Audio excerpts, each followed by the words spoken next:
할렐루야. 우리 주 예수 그리스도의 이름으로 여러분 모두에게 문안을 드리겠습니다. 우리 하나님 아버지와 우리 주 예수 그리스도로부터 은혜와 평강이 시청자 여러분 가정마다 넘치시기를 바랍니다. 오늘도 우리가 또 주님의 은혜 가운데서 복된 시간을 갖습니다. 우리 주님께서 이 예언의 말씀을 읽는 자들과 또 듣는 자들과 그리고 이 가운데 기록된 말씀을 지키는 자들은 복이 있나니 그때가 가까움이라고 그랬습니다. 이 요한계시록의 말씀을 읽고 듣고 마음에 간직만 해도 축복이 된다는 말씀은 바로 우리 주님의 말씀이요, 이 주님의 말씀은 거짓말할 수 없는 하나님의 말씀입니다. 오늘 이 믿음 가운데 우리가 또 말씀을 상고하는 시간을 갖겠습니다. 우리 계속해서 우리가 교회 사회에 관하여 공부하고 있습니다. 바로 예수 그리스도가 승천하시고 성령께서 이 땅에 오신 이후, 소위 우리가 잘 아는 오순절 이후에 하나님의 교회를, 그리스도의 몸된 교회를 이곳에 반석 위에 세우시고 지금까지 2000년이라는 세월이 흘렀습니다. 그동안에 많은 교회들이 에베소 교회로부터 시작해서 그 시대를 대표하는 교회들의 유형을 살펴봤고, 오늘날 이 마지막 때에도 그런 유형의 교회들이 있다는 것을 우리가 또한 알고 있습니다. 그 에베소 교회나 서머나 교회 같은 교회는 하나님께 대한 열정이 있었던 교회입니다. 그러나 버가모 교회라든가 도아디아 교회 같은 데서는 그 하나님에 대한 열정이 다 사그러지고 이방신을 섬기는 암흑 속에 들어갔던 교회입니다. 그리고 다시 사대 교회와 필라델피아 교회 시대에 와서는 그 하나님에 대한 열정이 다시 살아나고 그리스도의 복음이 온 땅에 전파되는 축복된 기간이었습니다. 그러나 불행하게도 1900년이 지나면서 20세기에 들어오면서 교회들은 부패하기 시작했습니다. 그래서 소위 우리가 아는 라오디게아 교회 시대로 들어온 것입니다. 바로 라오디게아 교회는 이 뜻이 시민의 권리라는 뜻입니다. 하나님의 권위를 무시하고 사람의 권리를 주장하는 바로 이런 때입니다. 그러므로 요즘에 인권이라는 말이 우리 귀에 너무나도 익은 이 마지막 때에 우리가 정말 하나님의 말씀의 권위를 두지 않으면 라오디게아 교회 안에 속한 자들이 될 수밖에 없는 것입니다. 그러므로 우리는 이 말씀을 잘 생각하시면서 역사는 되풀이합니다.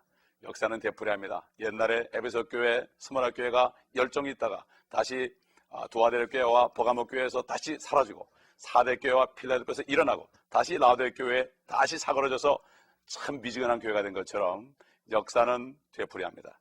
되풀이하는 역사 가운데서 저와 여러분이 어느 교회에 속하였고 주님께서 네가 바로 어느 교회에 속했다는 말을 듣겠습니까? 바로 이것은 우리의 하나님께 대한 자세에 달려 있습니다. 그러므로 하나님의 말씀을 공부하는 것은 축복입니다.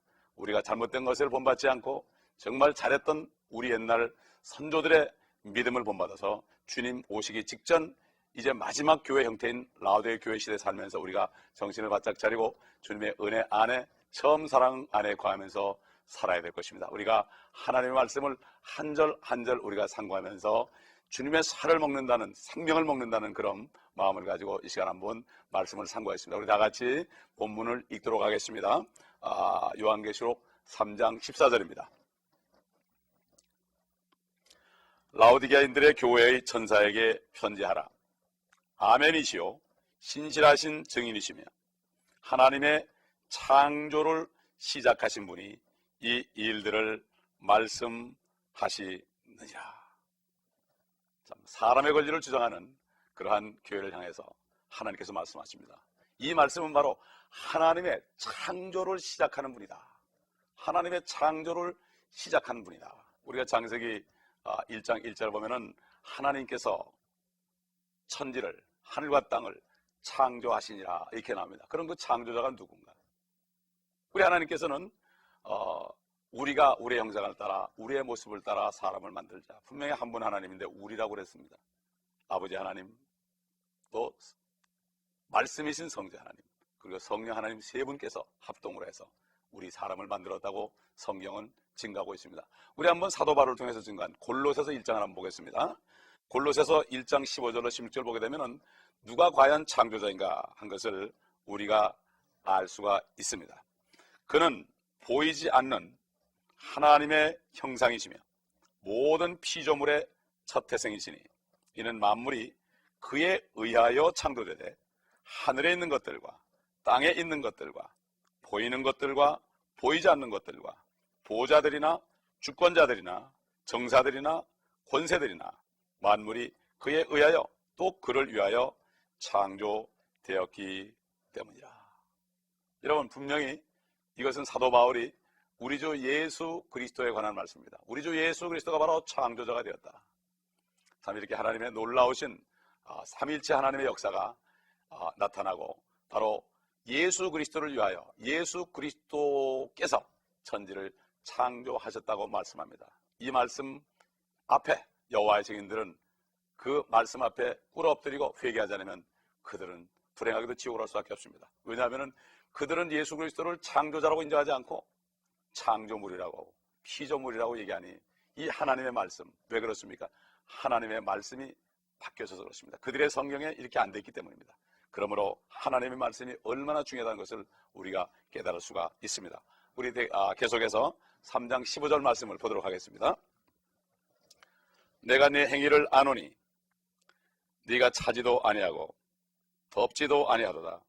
나는 네가 차든지 덮든지 하기를 원하노라. 바로 이것은 그렇습니다. 하나님의 말씀을 떠나고 하나님의 말씀의 그 어미하심을 인정하지 않으면 사람 마음대로 성경을 해석하고 또 성경을 변개시키고 이렇게 합니다. 여러분, 에덴 동산에서 사탄이가 이브에게 찾아왔습니다. 그 여인에게 찾아와서 말했습니다. 하나님께서 이 열매를 먹게 되면은 죽는다고 말했느냐, 이렇게 얘기했습니다. 그러나 이브는 죽지 아니한다고 그랬습니다. 죽을까 함이라 그랬습니다. 결국 먹지 말라 하시더냐, 이런 말씀을 들었을 때 결국 이브는 그 말씀을 듣고 사탄의 말을 듣고 하나님의 말씀을 바꿔가지고 정령 죽으리라는 말을 죽을까 하노라, 이렇게 바꿨습니다. 그럴 때 사탄이는 네가 결코 죽지 아니하리라 그랬습니다. 에덴 동산에서 사탄이가 하나님 말씀에 의심을 갖다 줬을 때 이브는 그 의심을 받아들여 가지고 정령 죽으리라는 이 말씀을 남편 아담으로부터 받았을 텐데 이것을 변개시켜 가지고 죽을까 함이라 그랬습니다. 하나님의 말씀을 한 절을 바꿨을 때 그것 때문에 결국은 죽지 않는다는 사탄의 잘못된 거짓말을 믿고 결국은 저와 여러분 모든 인류들, 지금까지 6천년 이상 동안 났다가 죽은 모든 인류들, 그 인류들이 왜 죄 가운데 살면서 고통 가운데 살았습니까? 저와 여러분까지 왜 질병이 왔습니까? 이 모든 것들이 다 죄 때문에 왔다고 성경은 말씀하고 있습니다. 모든 문제의 근원이 죄인데 첫 번째 죄는 바로 하나님의 말씀에 의심을 줬던 사탄, 말씀을 도둑질한 바로 사탄입니다. 우리 주님께서 그랬죠. 도둑이 오는 것은 도둑질하고 죽이고 멸망시키는 것이지만 인자가 온 것은 양들로 하여금 생명을 얻고 풍성하게 얻게 하고자 함이라고 그랬습니다. 우리는 하나님의 말씀을 절대로 빼앗겨서는 안 됩니다. 사탄은 아직까지도 많은 잘못된 사람들을 통하여 하나님의 말씀을 변개시킵니다. 그렇기 때문에 여러 가지 성경이 지금 영어 성경만 해도 90가지가 나와 있는데 정말 참된 하나님의 말씀을 우리가 바로 깨닫지 않으면 한마디 잘못된 것 때문에 우리가 정말 하나님의 말씀을 떠나고 하나님의 말씀의 그 놀라운 그 축복을 놓칠 수가 있습니다. 그렇기 때문에 우리는 지금 마지막 때의 라오디게 시대는 사람의 권리를 주장하는 때입니다. 하나님의 말씀보다도 하나님의 말씀이 인간의 생각에 이성에 잘 맞지 않을 때는 그것을 마음대로 바꾸고 고치는 이런 때를 당하였습니다. 바로 캐톨릭 로마 교회에서 한 것들이 바로 뭔가 하면 라오디게 시대 들어오면서 한 것들이 하나님의 말씀을 바꾼 것입니다. 옛날 중세 때는 아예 말씀을 보지 못하겠습니다. 강압적으로. 그때는 그 권세가 너무 높았기 때문에 이제는 그렇게 할 수 없기 때문에 20세기에 들어오면서 하나님의 말씀을 바꾼 것입니다. 그렇기 때문에 우리는 정신을 똑바로 차리고 성령님께서 우리를 진리로 인도하시기 때문에 진리의 말씀 안에 굳게 서서 우리는 하나님 말씀 안에 뿌리를 박지 않으면 흔들릴 수밖에 없습니다. 하나님 말씀 안에서 우리가 견고하고 흔들리지 않아야 됩니다. 옛날 데살로니가 교회 성도들이 하나님의 참 그 말씀을 삼아오고 그들이 말씀을 증거하는 이러한 삶을 살면서 복음을 증거할 때 많은 핍박을 받았습니다. 그럴 때 그들은 사도 바울을 통해서 위로의 메시지를 받았습니다. 왜냐하면 그들의 소망은 그 유대인들이 그들을 핍박하기 때문에 그들의 소망은 빨리 주님이 빨리 오시는 거라고 그랬어요. 그래서 사도 바울은 너무 그들이 안타깝게 주님만 기다리니까 절대로 동심하지 말아라. 그날의 쉼이 이른다고 너무 기대하고 동심하지 말아라. 그러면서 준 메시지가 있습니다. 우리가 데살로니가 후서 2장 3절 보게 되면은 그 메시지가 나와 있습니다. 다 함께 보시겠습니다.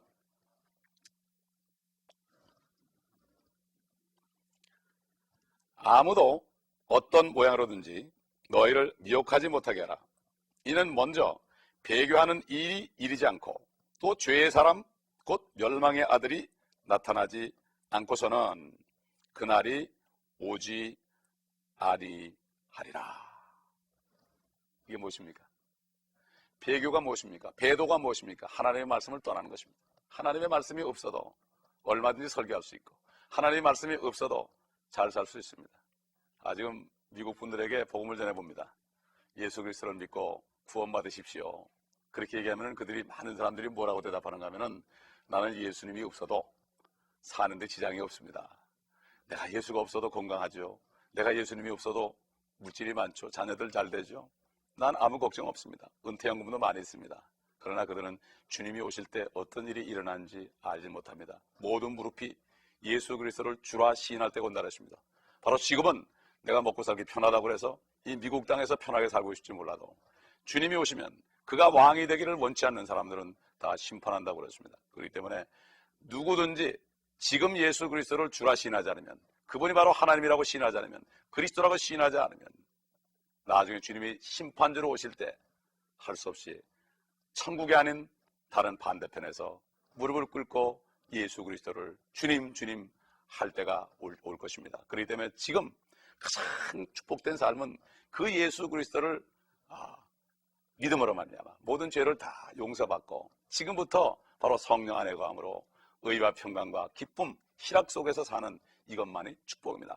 이 세상에서는 어떤 것도 우리에게 만족을 줄 수 없습니다. 수가성 여인, 정말 사마리아에 사는 그 여인이 남편을 5번 바꾸면서 6번째 남자고 살면서, 요즘 말하면은 그 정도 결혼할 수 있는 사람이라면 참 보통 여자분이 아닙니다. 요즘 시대 스타들이 아니면 그렇게 못합니다. 참 그런 사람들을 부러워합니다, 사람들이. 그러나 그 여인은 만족이 없었다고 성경에서 우리가 알 수 있고, 주님을 만났을 때, 주님이 주시는 영원한 생명수를 받아 먹었을 때 그는 마치 기쁨이 마침내 회복되고 모든 갈증이 회복되고 자기가 사는 동네에 들어가서 사람들에게 그저 와서 보라고 나의 모든 것을 아시는 바로 이분이 그리스도가 아니냐고 증거할 때 모든 사마리아에 있는 성읍 사람들이 다 나와가지고 주님에게 나와서 주님의 말씀을 듣고 그들이 주님을 영접했습니다. 그때 주님께서는 눈을 들어 추수밭을 보라 희어져 추수하게 되었다고 그랬습니다. 지금도 남미 땅에 가보면 또 이 미국 땅에서도 이 히스패닉 사람들 이런 사람들 보게 되면 복음을 전하면 다 받아들입니다. 참 추수하는 그 곡식들이 휘어져 있습니다. 여러분도 눈이 열려서 그러한 눈이 여러분 다 열리시기를 바랍니다. 그래서 지금 이 마지막 때 라오디게아 교회 시대는 하나님의 말씀보다도 사람의 생각, 이 사람의 부패한 마음에서 나오는 생각을 가지고 하나님의 말씀을 평가하고 하나님의 말씀이 아니라도 얼마든지 무엇을 할 수 있다. 이렇게 사역도 할 수 있고 참 신앙생활도 할 수 있다. 이런 생각을 가지고 살고 물질만 풍부하면 모든 것이 문제가 없다. 결국 물질 축복이 하나님의 축복의 가장 참 우선된 척도로 생각하는 이런 때를 당했습니다. 바로 경건이 바로 이익이다 하는, 경건이 바로 게인이다. 어떤 보이는 물질이 많아지고 보이는 것들이 많아질 때 이것을 축복으로 여기는 이런 때 살고 있다고 하나님의 말씀은 경고하고 있습니다. 그러므로 사도 바울을 통해서 배도하는 일이 먼저 일어나고 그 다음에 멸망의 아들, 우리가 잘 아는 적그리스도가 나타납니다. 사실 적그리스도가 나타나기 전에 하나님의 자녀들은 주님이 공중에 임하셔서 우리를 데려가시고 우리는 환난에 넘어가지 않는다고 성경은 분명하게 말씀하고 있습니다. 우리 계속해서 16절 보겠습니다. 3장 16절. 네가 그처럼 미지근하여 차지도 아니하고 덥지도 아니하기 때문에 내가 너를 내 입에서 토해내겠노라. 네가 말하기를 나는 부자며 부요하고 아무것도 부족한 것이 없다고 하지만 너는 비참하고 가련하며 가난하고 눈멀고 헐벗은 것을 알지 못하는 도다. 하나님은 극단주의자십니다. 덥든지 차든지 하라. 천국이냐 지옥이냐 흑이냐 백이냐 구원이냐 멸망이냐 둘 중에 하나입니다. 중간이 없습니다. 참 하나님은 극단주의자입니다. 어떻게 보면 하나님의 말씀이 극단적으로 들립니다. 그러나 이것은 할 수 없습니다. 주님께서 그랬습니다. 사탄을 위해서 만들어 놓은 지옥이라고 그랬습니다. 지옥이라는 것은 사탄과 그의 천사들을 위해서 마련한 것이라 했습니다. 하나님께서는 여러분이 아무도 지옥 가지 않기를 원하십니다. 어떤 분들은 그래요. 어떻게 사랑의 하나님이 지옥을 만들었느냐. 처음으로 죄를 져가지고 사망을 가져온 사탄과 그에 따르는 무리들을 영원히 하나님으로부터 격리시키기 위해서 지옥을 만든 거지, 사람들 때문에 지옥 만든 것이 아닙니다. 그렇기 때문에 누구든지 예수만 믿으면 죄인으로 태어났지만, 사탄의 자녀로 태어났지만 주님의 자녀로, 하나님의 자녀로 등록되기 때문에 지옥은 상관이 없습니다. 그러므로 베드로가 주는 그리스도시요 살아계신 하나님의 아들이라고 그럴 때 바요나 시몬아 네가 복되도다, 이것을 알게 한 것은 혈육이 아니라 하늘에 계신 내 아버지니라. 그러므로 내가 이 반석 위에, 바로 주님 그리스도 위에 내 교회를 세우느니 지옥의 문들이 이기지 못한다 그랬습니다. 여러분, 우리는 적그리스도 나타나는 것 상관이 없습니다. 우리는 성녀로 건너는 사람들은 주님 오시면은 주님이 데려갑니다. 마치 도둑이 와서 밤에 와가지고 몰래 들어가서 귀중품만 가져가는 것처럼 이렇게 앞으로 주님이 오시면은 하나님의 자녀들을 데리고 간다고 말씀하고 있습니다. 이 하나님께서는 라오디게 교회 성도들을 향하여서 야, 참 너희들이 나를 지치게 하고 참 너희들이 나를 화나게 한다, 이렇게 말씀합니다. 이 하늘을 바라보지 않고 이 땅에 있는 물질을 바라보면서 나는 부요하다, 부족한 것이 없다, 이것은 바로 교회에 향한 말씀입니다. 이것이 세상 사람에 향한 말씀이 아니라 바로 주님의 몸된 교회라고 하는 그 교회를 향해서 그 교회의 사자에게, 천사에게 하신 말씀입니다. 쉽게 얘기해서 이런 얘기죠. 우리 교회가 차량도 많고 자산도 많고 은행에도 돈이 많이 어카운트에 들어있고 또 여러 가지 헌금도 우리가 한 달에 몇십만 불이 들어오고, 그 다음에 우리는 성경금도 많이 들어와서 우리가 몇 프로 성경을 합니다, 이렇게 이걸 자랑하는 거, 사실 물질로 모든 걸 하는 게 아닙니다. 믿음으로 하는 것입니다. 그러나 이 마지막 때 교회들이 정말 보이는 것들을 가지고 사람들을 이끕니다. 하나님의 말씀, 진리를 가르침으로써 정말 생명의 말씀을 가르치고 양들에게 꼴을 먹이는 것보다도 이 겉모양, 어떤 건물이나 인간이 보이는 아주 화려한 것들, 장식을 통해서, 프로그램을 통해서 사람들을 이끌어온다, 이것입니다. 이것은 바로 마지막 교회, 마지막 시대에 라오디게아 교회 시대에 있는 현상이라고 주님께서는 말씀하고 있습니다. 나는 부유하고 아무것도 부족한 것이 없다, 이건 물질적인 얘기입니다. 그럴 때 주님의 말씀은, 하나님께서는 네가 비참하고 가련하다, 그리고 가난하고 눈이 벌었다고 말씀하고 있습니다. 우리 계속해서 우리 말씀을 18절부터 상고해 보겠습니다. 주님이 권고하십니다. 내가 네게 권고하노니, 이 마지막 때 교회에 권고하는 겁니다. 내게서 불로 단련된 금을 사서 부유하게 되고 흰옷을 사서 입음으로 너희 벌거벗은 수치를 드러내지 않게 하며 또 안약을 네 눈에 발라 보게 하라. 우리의 소망 땅에 있지 않습니다. 하늘에 있습니다. 땅에 있는 것은 다 좀 있습니다. 어떤 분이 한국 분이라고 그래요. 제가 실제 옛날 들었는데 한 200만 불, 300만 불 정도를 은행에도 갖다 두지 못하고, 그래서 땅속에다 잘 보관해서 파묻었습니다. 몇 년 후에 그것을 팠습니다. 그대로 있었습니다. 그러나 그 돈을 손으로 만져서 집으려고 그랬을 때 폭삭하고 가라앉았습니다. 바로 좀이 먹었습니다. 바로 주님께서 그랬죠. 너의 보화를 하늘에 쌓아두라. 이 땅에는 좀이 먹는다, 동독이 먹는다. 그 미국 집회도 좀이 먹더라, 이겁니다. 땅에 있는 것에 마음을 두면 안 되죠. 우리는 하늘에 있는 상을 바라보면서 이 땅에서 비록 가난하고 슬플지라도 사도 바울에겐 것처럼 내가 가난한 자 같으나 많은 사람을 부욕해 하고, 내가 유명하지 않은 자 같으나 내가 유명하고, 이렇게 얘기했습니다. 그렇기 때문에 사도 바울의 삶을 보게 되면은 그는 정말 육신적으로 가난하고 보잘것 없고 이름도 없고, 지금 성경에 그 이름이 기록돼서 그렇지 그 당시에 사람들이 볼 때는 그가 육체에 가시가 있어 눈이 나빠가지고 참 성도들에 가서 말씀을 전할 때 사람들이 그의 외모와 그의 말솜씨 없음을 보고 그를 참 업신여기는 이러한 일이 있었다고 사도 바울이 고백하는 것을 봅니다. 과연 우리가 주님이 보시기에 부유한 자인지 사람이 보기에 부유한 자인지 구분을 잘 해야 될 것입니다. 이 사도 베드로는 이 라오디게 교회 성도들에게 주님이 하신 책망의 말씀에 관해서 이렇게 증가합니다. 우리 사도 베드로전서 1장 7절 한번 보겠습니다. 너희 믿음의 시련이 불로써 단련될지라도 없어져 버리는 금보다 더 귀하게 되어 예수 그리스도께서 나타나실 때 칭찬과 존귀와 영광을 받게 하려 함이라. 믿음의 시련을 얘기합니다. 이 땅에서 우리가 시련을 받지 않고서는 믿음을 가질 수 없습니다. 그 믿음이 무엇입니까? 는 소망을 붙잡는 것입니다. 이 땅을 바라보지 않고 하나님을 바라보는 것입니다. 보이지 않는데 이것을 실상으로 얘기하는 게 바로 믿음인데 이것은 시련이 없으면 안 됩니다. 그 사도 바울은 이렇게 고백했습니다. 내가 약하고 내가 모욕을 받고 궁핍하고 또는 박해를 받고 또 공경 속에 있을 때 바로 그때가 내가 약할 때가 바로 강할 때라. 바로 그때는 바로 내가 내 자신의 옛사람의 육신이 약해질 때 아무 소망이 없을 때 그리스도의 능력이 임하게 하랍니다. 그러므로 오히려 사도 바울은 약한 것을 자랑한다고 그랬습니다. 수치를 자랑한다고 그랬습니다. 그럴 때에 하나님의 능력이 임할 때 하나님의 나를 바라보게 되는 것입니다. 참으로 안타깝게도 요즘에 많은 사람들이 기복신앙에 젖어 있는 것을 봅니다.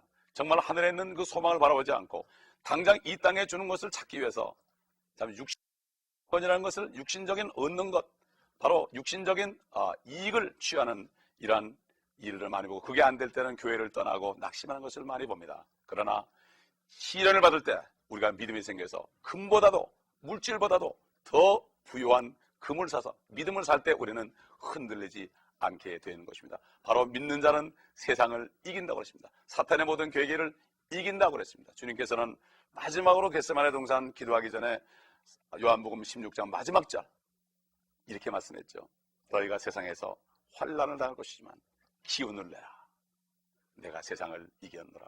바로 우리는 주님을 믿는 믿음 가운데 힘을 얻어야지 보이는 육신적인 썩어질 것 때문에 내가 힘을 얻으려고 그러면 결국은 끝까지 가도 만족이 없는 것입니다. 이것이 바로 우상숭배라고 골로새 3장에 사도 바울이 얘기합니다. 탐심이 바로 우상숭배라고 그랬습니다. 너희 땅에 있는 지체를 죽이라고 사도 바울이 이렇게 우리에게 권면하고 있는 것입니다. 이 마지막 때 주님 오시기 직전에 사는 우리들 이렇게 할 때 믿음의 눈으로 우리가 앞으로 오실 주님을 바라보면서 주님이 오심이 비록 먼 훗날에 오실지라도 그러나 성경은 이제 마지막 때라고 증가하고 있습니다. 그러나 먼 훗날에 오실지라도 믿음은 바란 것들의 실상인 것입니다. 그 오시는 주님이 지금 오늘 오시는 것처럼 믿으면서 살 때 이것이 바로 우리에게 믿음을 주신 것이라고 성경은 증가하고 있는 것입니다. 그럴 때 우리는 이 땅에서 세상에 지지 않고 의를 행함으로 말미암아 흰옷을 입고 그리스도 심판석에서 잘했다 상을 받을 것입니다. 영적인 눈을 뜨게 될 것입니다. 우리 계속해서 19절 보겠습니다. 내가 사랑하는 자마다 책망하고 징계하노니 그러므로 열심을 내고 회개하라. 보라 내가 문 앞에 서서 두드리노라. 누구든지 내 음성을 듣고 그 문을 열면 내가 그에게로 들어가서 그와 함께 먹으며 그도 나와 함께 먹으리라. 여러분 지금 어려운 가운데 있습니까? 일이 잘 안 풀립니까? 고통 가운데 있습니까? 하나님께서 사랑하시기 때문입니다. 히브리서 12장에 봐도 사랑하는 자를 징계한다 그랬습니다. 그러나 그 징계를 끝까지 참고 견디는 사람은 의와 평강의 열매를 맺는다 그랬습니다. 여러분 이 땅에서 고난한다는 것이 이익입니다. 그러므로 여러분 감사하시고 나를 더 깨끗게 하시기 위해서 하나님께서 하시는 것이기 때문에 감사하시고 주님 앞에 나오셔서 회개하며 더 주님 앞에 나올 때 주님께서는 여러분을 깨끗하게 씻어줄 것입니다. 주님을 문 밖에 세우지 마시고 이제는 회개함으로 주님을 안으로 모셔드리면 주님께서는 여러분과 함께 식사해서 함께 하시고 함께 교제하실 것입니다. 바로 여기에 내가 먹고 마시는 것은 저녁 식사를 같이 한다 이것입니다. 주님을 모셔드리기 바랍니다. 마지막 때는 주님을 밖에 세워두고 있는 이런 때입니다. 그러나 우리가 주님의 음성을 듣고 모셔드립시다. 21절 보겠습니다. 21절 보게 되면 또 이기는 자가 나옵니다. 이기는 자에게는 내가 내 보호자에 나와 함께 앉을 자격을 주나니 이제 주님이 오셔서 우리를 인도하실 것입니다. 이는 내가 이겨서 내 아버지와 함께 그의 보호자에 앉은 것 같으리라. 귀 있는 자는 성령께서 교회들에게 하신 것을 말씀을 들을지어다. 결국 이것이 7교회에 하시는 마지막 결론입니다. 이제는 주님 오실 날이 힘이 가까웠습니다. 이 마지막 때 정신을 바짝 차리고 이제는 믿음을 사서 믿음을 구합시다. 믿음은 구해야 됩니다. 믿음은 선물입니다. 내가 믿음이 없다고 해야 됩니다. 베드로는 겨자씨만한 믿음도 없으면서 믿음을 더하라고 그랬습니다. 그러나 겸손하게 내가 믿음이 없나이다 하고 주님 앞에 기도할 때 주님께서는 여러분에게 믿음을 주실 것입니다. 함께 기도하겠습니다. 아버지 하나님 감사합니다. 우리가 지금까지 교회 시대의 모든 결말을 보았습니다. 이제 마지막 때 라오디게 교회의 결말을 보았습니다. 이제 주님의 문 밖에 서서 기다릴 때 지금 이 시간에 우리가 회개하고 주님을 모셔드리길 원합니다. 용서하여 주시옵시고 안에 들어오셔서 우리가 말씀하시고 가르쳐 주시고 깨끗게 하셔서 주의 보혈과 말씀으로 깨끗게 하셔서 거룩하게 하시고 주님을 영광스럽게 만날 수 있도록 도와주시옵소서. 예수 그리스도의 이름으로 감사하며 축복하며 기도하옵나이다. 아멘.